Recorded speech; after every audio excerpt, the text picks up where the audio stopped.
Hi guys, it's Micah. I'm back with the AAA cards challenge number 107, and this is the card I made. The theme is chilled, so I pulled out a few goodies and memento inks, Paris Dusk, for example, CAS-ual, London Fog and grey flannel. I didn't use all of those, and this small Ranger embossing ink, and then bright white, opaque white, and superfine, or not, sorry, regular silver from WoW, and craft cardstock.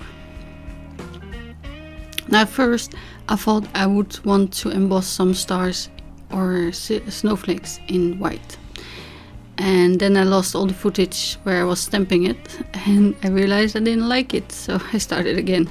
But now I'm using the little star from birthday balloons from Simon Says Stamp, the thank you from You Matters, also from Simon Says Stamp, and the Must Love Snowflakes from Casual Friday, which is our sponsor. But these two stamps that I have, Must Love Snowflakes and Lovely Snowflakes, are no longer available, but I have similar ones with sets full of sayings and snowflakes. So here you can see it. I stamped it in white, and then all of a sudden it was all stamped, and it was a bit more full than I wanted, and also the white was very stark. I didn't like it. So because I lost all the footage, I thought I'll start again and, well, use what I learned from this card. So I'm gonna stamp it again in Versamark, or the Ranger embossing ink. And I pulled out a small ink cube because of the small snowflakes and the stars, so it wouldn't ink up the whole acrylic block as well. I'm this time heat embossing it with the regular silver from WoW, and I'm stamping it twice because I learned that from the first card as well. Yeah.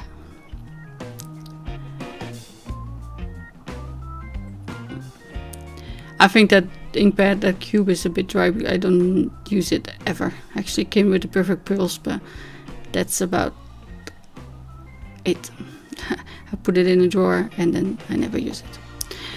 So silver and craft are not a natural combo. Usually people would use gold, but because I'm stamping in blue and grays, I thought silver would look really nice.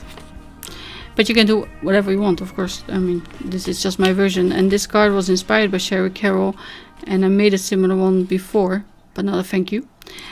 And I'm using different kind of craft, and yeah, here I'm testing which memento gray I like the best. And I didn't like the CAS-ual that much on craft as well, so I'm just, you know, downsizing to 3 colors, which is grey flannel and Paris Dusk and metallic silver.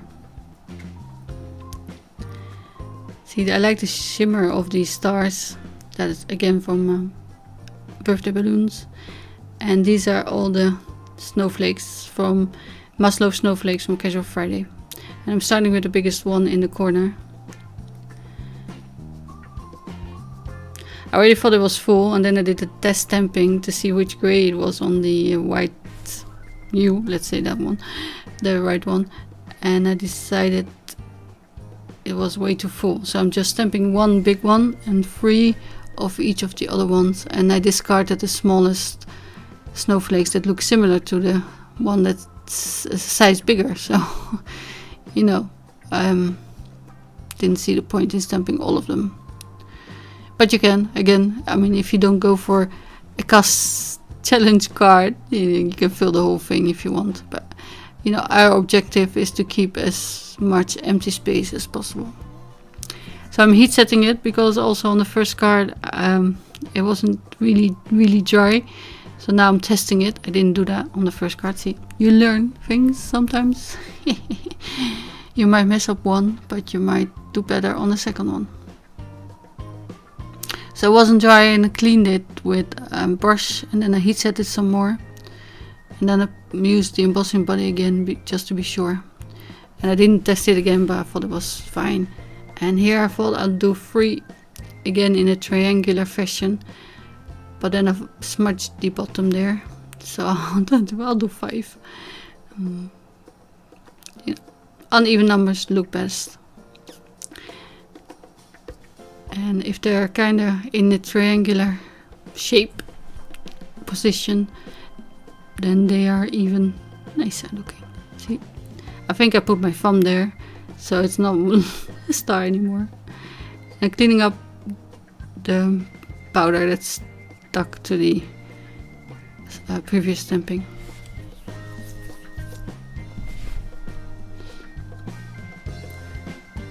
And then heat setting it. And you could also add some rhinestones or sequins if you wanted, but I think this is quite full enough. So I'm leaving it at this. And then I kind of found out that my craft cardstock isn't the right A5, we call it A5. So I'm measuring it and I'm cutting my card base to size. See, the first one is the right size because I thought I was cutting it in half, but I wasn't. So now I'm cutting the card base and I got confused here, so I cut it too much. Yes. And so I cut it again to the right size.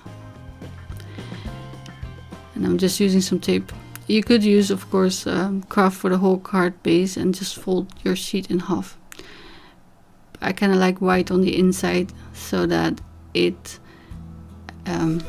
is easier to write on. So here's my card. I finished it, I cut it, and I hope you will join us. The links are on my blog, so come and visit us, enter your card, and you might win a prize. So thank you for watching. Bye.